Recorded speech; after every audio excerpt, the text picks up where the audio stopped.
From Indy's streaming news leader, this is a WRTV update. I'm WRTV's Lauren Schwenker, and these are your latest headlines. Covering the State House, Governor Mike Brauns has shared his vision for Indiana's budget. Brauns says his plan sets up a more efficient state government that puts Hoosier families first. Brauns wants to spend more on school choice scholarships and funding for instruction in K-12 schools, and more on public safety with a big investment in the National Guard. He's also asking each of his cabinet members to look for ways to cut up 5% from their two-year budgets. State lawmakers in the Senate have filed a bill that says they will put babies in the budget. Senate Bill 497 would create a state tax credit for families with newborns and those who have recently adopted.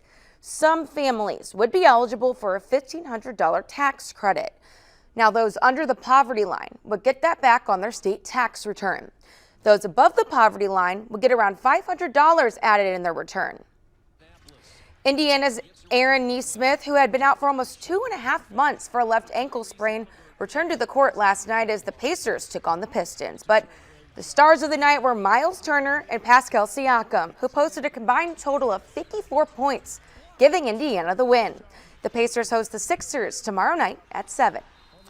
Temperatures today will climb up into the low to mid 40s across the area. The warmest day we have seen so far this month and so far this year for that matter. 48 today in Bloomington, 43 in Indy, 42 in Peru, and that will come with sunshine as well. So we'll start to melt a lot of the snow, and then rain chances are going to ramp up here as we work our way throughout the evening hours. It could be a spot shower by 9 p.m., but it's really after midnight and then into the overnight that the rain becomes pretty steady across the area, and that too will help to melt some of the snow. As the colder air comes in, there could be some snow on the back side of this with maybe a slushy coating where you do change over to snow.